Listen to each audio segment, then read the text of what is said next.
What happens when the value on paper no longer matches the value in the market? And what does that mean for audit transparency and investor confidence? Welcome to Real Estate Insights. I'm Rodrigo Delcourt. And I'm Quentin Gillois. We are part of the real estate team at Arend.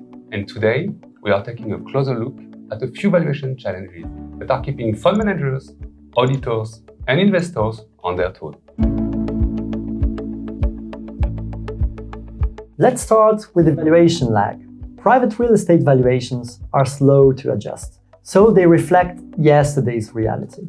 Meanwhile, public markets like REITs react almost instantly to change in the market sentiment and interest rates. We saw this clearly in late 2024. REIT cap rates jumped alongside treasury yield, while private appraisal rates actually dropped.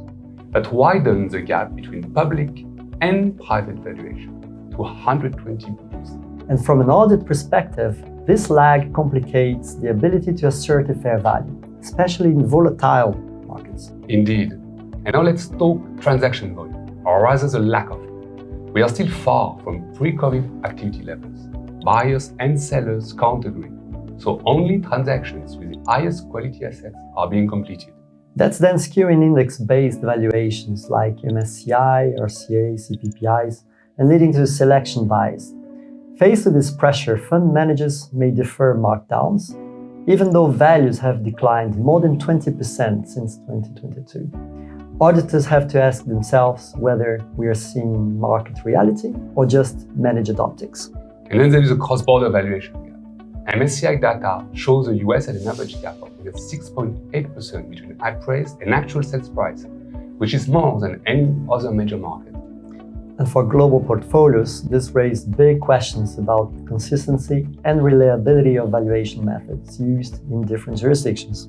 Regulators are also stepping in. Under Basel III, banks are being pushed to adopt a prudently conservative valuation standard, one that ignores forecasted price growth and focuses on long-term sustainable value.